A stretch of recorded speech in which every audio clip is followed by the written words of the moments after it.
All right, happy Thanksgiving, everybody. It is definitely the day for the turkey, the day for the family, the day for the good. For me, I'm excited for my pecan pie. Man, I love pecan pie. Pecan pie um, is like my favorite dessert. And like many of us today who live in the United States, who are meeting with our families, trying to celebrate these holidays. Sorry, my computer's a little bit wobbly. Just letting you know that I'm having to makeshift a little desk, and that was quite the that was quite the task this morning. But today's Thanksgiving. We're so excited to have you here. Let me get comfortable. I think I'm a little bit tense right now. I'm still waking up. I'm still getting my coffee. If you haven't had your coffee, good morning. If you're watching us on TikTok or you're watching us on Facebook Live, welcome to our Alex Brito Counseling How to Survive the Holidays, right? And I want to talk about this because as much as we love Thanksgiving, as much as we love the holidays, um, there's certain risks and challenges that come with it. So let me ask you this. As you're thinking about, man, we got to make this dinner, we got to be with family, we got to be with people. What are some of the things that you are probably preparing yourself for that might be hard, or which family members are you not looking forward to seeing? Let me give you a minute to think about that.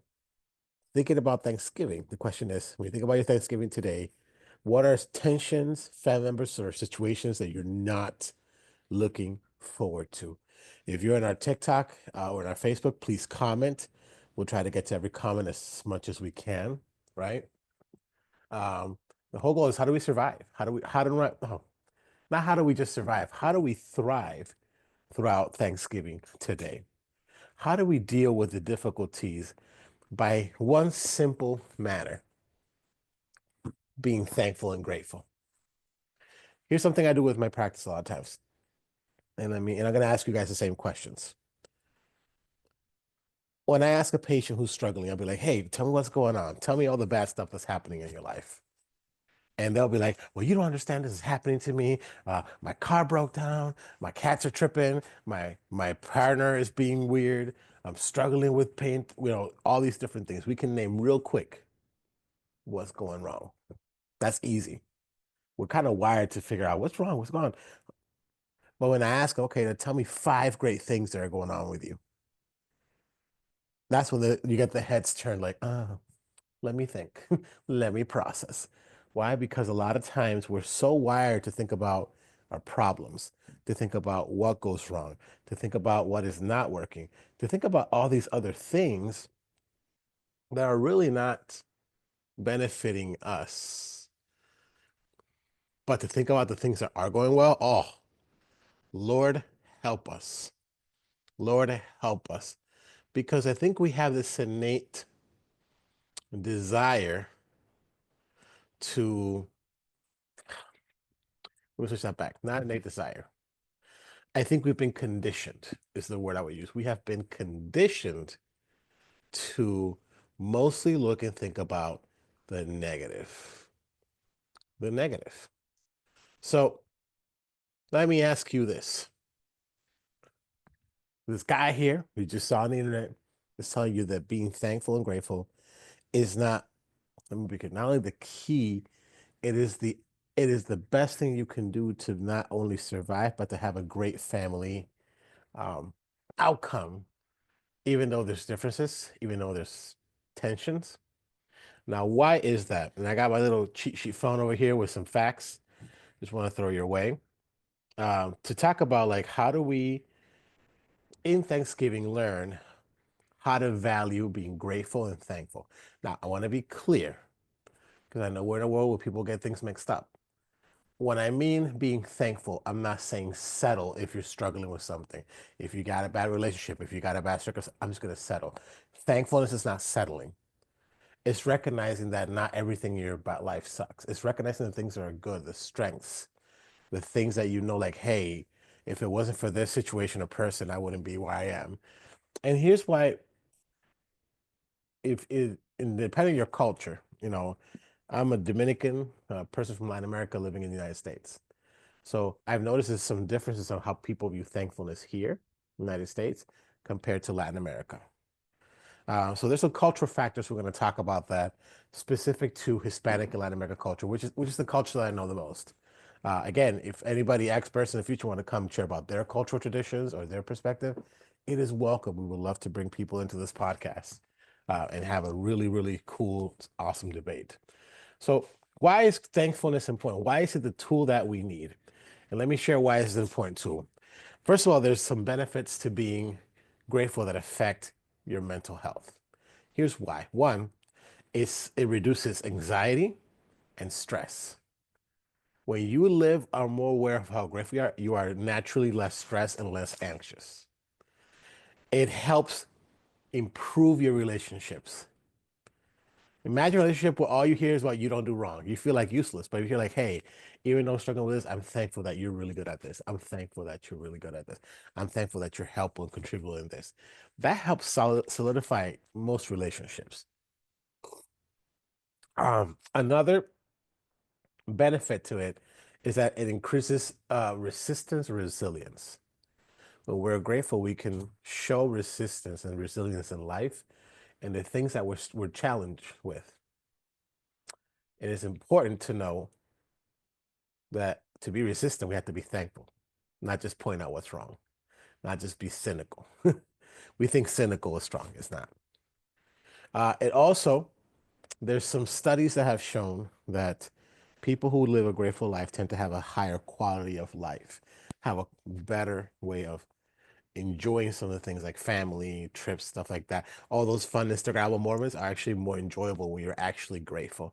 Because I've seen people that they live by the Instagram moments and they become like addicted to those. And instead of working the relationship, they want to work on how do we get our next picture? How do we do our next trip and show it off? And it starts to go from like, oh, we're doing this out of love and gratefulness. We're grateful we can do this to like, now we have to do this for show. So even the fun things are less enjoyable when they're not done with gratitude. It's an amazing tool. Now, again, I know it's Thanksgiving. I recognize there's tensions. You might have an uncle or a family member that might say something out of pocket. That is normal. I'm not asking you to control those. It's impossible to control what other people do. But I want to get to some practical things of how you can engage and deal with it with gratitude, but also without having to settle or feel disrespected. Um, so there's some benefits to this. A grateful life has a lot of benefits. Here's a couple of exercises that I want to recommend to you for gratefulness. Start with a diary or a journal where you write three things that you're grateful for every day. This morning I woke up uh, I got a great sleep in bed. I got a good cup of coffee. I have the capacity to be online. There's places in the world that can't be online right now. I'm grateful for that, right? Three things you can do. Something that will be helpful, especially as you're meeting, is to be, to make some family traditions where you're grateful. You could put boundaries on that. You could be like, hey, if politics is a tense topic, be like, hey, let's keep politics out of this. Let's keep certain topics, but be like, hey, could we be grateful for each other? Let's show gratefulness in our relationships. So those are important things. When you do it as a family and community, it starts to create a culture. It's like we don't only look at what's wrong and judging each other or just trying to be avoidant, but we're also looking like how do we be grateful for the things and the people around us and the circumstances that have led us to some of the good things in our life. As a family, you start to develop that. It becomes it's part of the culture now. So do it, reflect with a family or community that you have. Um, do show gratefulness and thankfulness with action. Um, there's this whole idea of paying it forward that I've heard. Hey, the car person last next behind you paid for your coffee, you paid for your McDonald's. And it's a way of saying, like, I'm thankful that I'm able to do this. Let me repay that to somebody else. One of the things that we were discussing in our family that came into town last night is about what do we desire for this Thanksgiving weekend. And one of the things that came out of that meeting was let's go help a couple of missions that work with the homeless. Like I know today we will be going help serve turkey or hang out with some of the people in the Grand Rapids areas that struggle with homelessness, and they're getting a Thanksgiving dinner. Um, and some people might use it like, I want to feel better for the poor people. Uh, that's not what it is. It's more about, can we serve somebody else? Big part of my faith is that strength is seen. So I identify as a Christian follower of Jesus. That's me. I'm not telling you what to do. But for me, there's a principle that is just fundamental to the faith, and it's this idea that to love is to serve. To be a leader is to serve. The one who is the leader is the one who serves, who's willing to get down in nitty gritty. And I think it's a principle we need to show people. I want to show my kids that because they have some privileges doesn't mean that they can't go and serve, be grateful by serving others, right? It's a way to be selfless as well. So those are some things you can do this holiday, or even just the rest of the year, for you to develop that gratefulness. Um, so these are some things you can do because again, we're discovering that being grateful, being thankful changes your perspective on life, right? Without having to sacrifice other things. Again, sometimes we equate, you know, being thankful for settling. Well, I gotta be thankful for Uncle Bob, even though he said a racist joke. No, you can be thankful Uncle Bob is there, but it's at the same time be like, Uncle Bob, that was a racist joke. Or, hey, my niece Susie, I can't be thankful for her because niece Susie always disrespectful to her uncle, right? Cool. You could be thankful, like, hey, Susie helped with the plates. At the same time, while being like, I don't like how she says disrespectful things, and we can talk about that. When you have that gratefulness, it gives you more than the negative perspective. And when we only operate from a negative perspective, what happens? We're going to probably most likely go in a negative route. That's just what's up. So these are some things I really want to encourage you to do as you think about like, man, we got this Thanksgiving, we got a situation. It's a moment to not just eat and break bread, but to really spend time with each other and realize, what am I grateful for? Even if it's small, like I'm grateful my son brought me a cup of coffee, right? I'm grateful for that. He may be trying to get away with like sneaking in electronics when he's supposed to be with family. It's part of it. I can be thankful and look a bit like there's an issue we got to work in. That gives you a different perspective. One of the things I want to bring a little context and light to is very dear and important to me is this idea of, particularly within the Latinx, Latina, Hispanic cultures, right? There is, and I want to preface by saying I think women in general, this is about women. So women in general, I think, have an extra pressure um, in their roles as mothers, as workers. There is some discrepancies in terms of like leadership and pay. Um, and I know it's women in general around the world. Specific to Hispanic and Latina women, there is an increased cultural expectation for them to be super sacrificial, super servant, and it becomes the most thankless job. And I know that most mothers will say, "Mom, being a mom is a thankless job," and I agree with you. But I feel like with a Hispanic, like moms go far above and beyond, and it's just expected, and it's barely things like that's what you're supposed to do. So, for example, one of the things that I picked up from my culture. My mom was a CEO. She worked for the U.S. My mom has always been, she is more educated, has always been a bigger earner than my dad. She was a high profile businesswoman administrator. Like my mom is before the term boss bitch or bad boss or boss girl was even created. My mom was that in Dominican Republic, working for all kinds of agencies. Like my mom was dope. My mom is dope. So but at the same time, I noticed that she would do all this and still would clean, cook, take care of us. And I never saw my dad ask her to do those things. It was just a cultural expectation of her. As I've learned the relationship with this adult, my mom has taught me that she at first would do them for the cultural norms, but with time in the relationship with my dad, she was grateful for the aspects my dad would bring into the relationship and how he would support her dreams. And when she started to develop notice like, hey, her kids, her family, look at it from a lens of gratefulness. She says, like, I could do those things, not no matter because I have not because I have to anymore. Now I choose to them because I'm grateful. And it's different because she can stop be like, I'm not cooking. In fact, as she's getting old, she's like, I'm starting to delegate the cooking and cleaning to other people. That was just a matter of time. But that gratefulness is there, and I see it how it binds and holds my parents. My dad would say, I can't live without your mom because we've become so interdependent. Yeah, we could live on our own, they would say. But we're so like we just gotten used to the vibe being together that it's just so much better. We take care of each other, even when we argue, because don't get it twisted. My parents argue and have their conflicts, but they deal with it differently because there's a gratefulness to it. So with Hispanic women, there's that pressure where you got to be, especially in the Caribbean, you got to work, do everything a man does, and do the traditional wifely duties. And what happens in the holidays a lot is that a lot of our Hispanic, Latinx, Latina moms, sisters, nieces, aunts, end up taking a lot of the work of the holidays. They take a lot of the brunt. And a lot of times we just kind of like, oh, that was what you were supposed to do. And what that does with time, it starts creating resentment. I think it devalues the women in our culture. Not that they have to do this thing, it's the lack of gratefulness because it's the hardest job. And many of them do it with love and willingly and with a deep desire. But I want to challenge all the men who have a Latina person in their household to create a habit of thanking them for those little things that you just think they're supposed to do. Because what you don't understand and what I've learned as I work with my patients is those things that seem like they're supposed to be this little, they had to sacrifice for.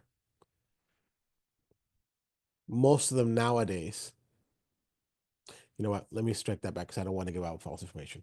My perspective from working with my clients has been that even though in case a lot of the females in our culture can have, and I say this very loosely, have more opportunities than they did 20 years ago, right? Or more than 20 years ago. They still feel this pressure because either imposed on them by the family culture or Pacific culture, or because the working world they're in expects them to do that as well. You're supposed to work as hard as a man, but still to be fulfilled your job at home with kids and all that, all those traditional things. So all that to say that we have an interesting job. It's a job to be able to look at our women and be able to say, thank you. Thank you. I know that you make me coffee every day. I know that you're usually taking care of things. And I just want to let you know that I see how awesome you are.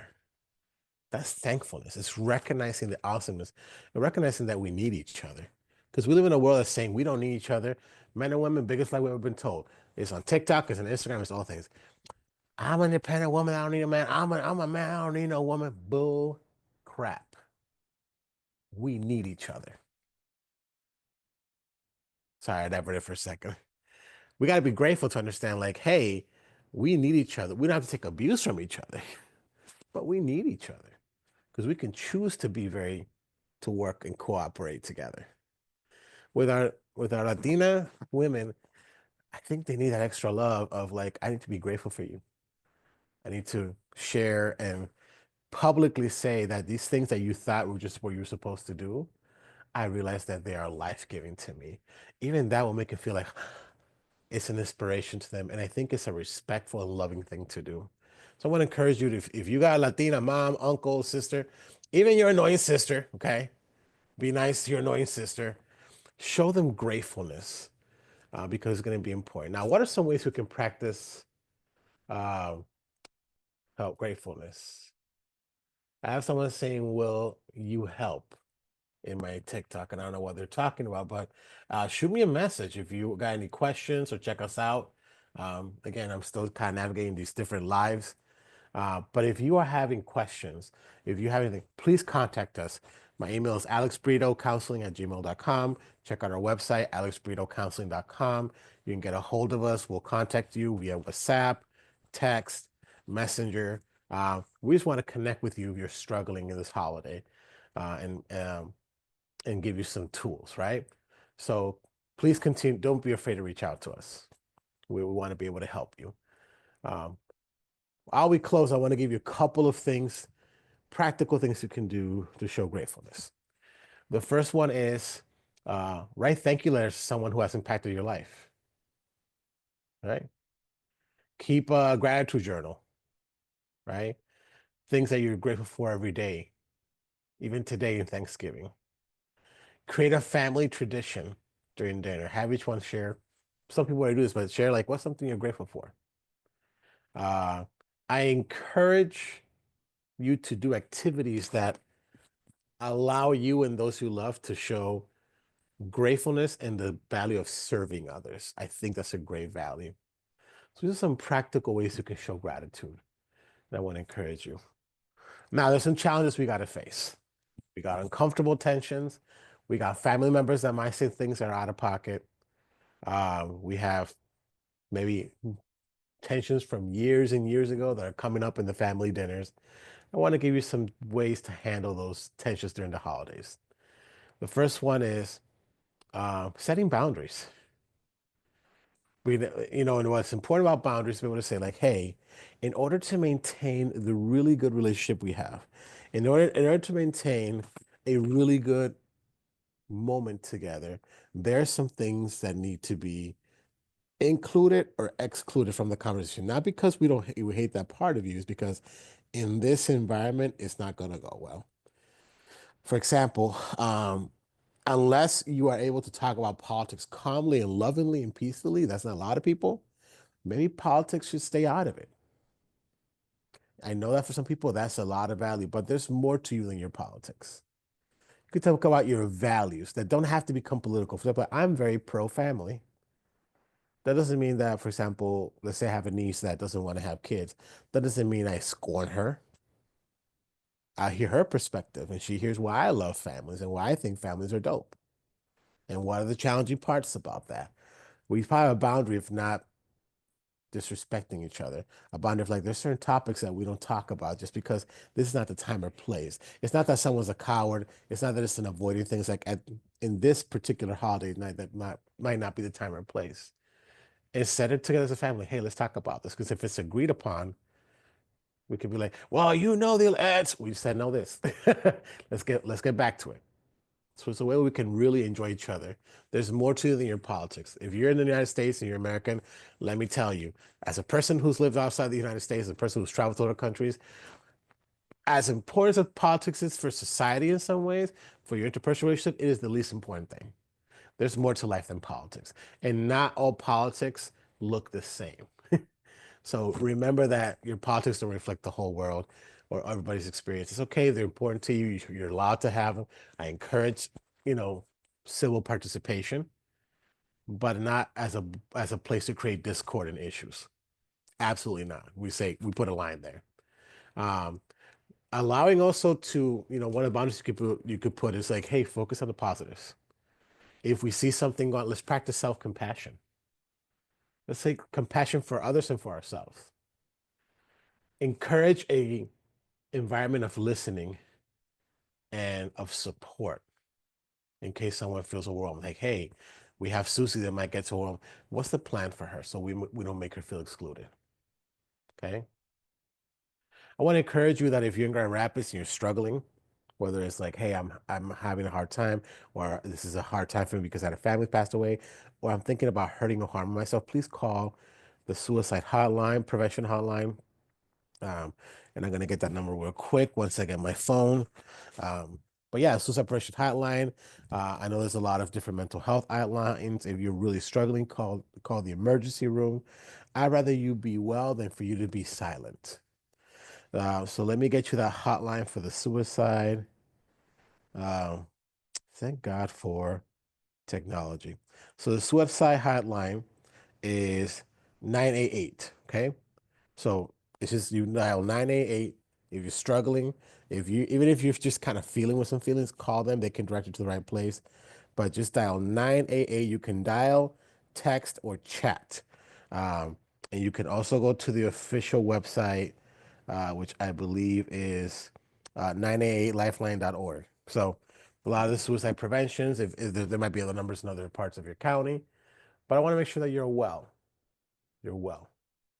I want to end with this question. What are you most grateful for this Thanksgiving? And how will you plan to express it? Again, what are you most thankful for this Thanksgiving? And how will you plan to express it? I want to encourage you listeners to take small step towards gratitude today and invite others to share with you their experiences or just post it on your media, social media. I'm thankful for mom for this and this and that. Start a life of gratitude and gratefulness now.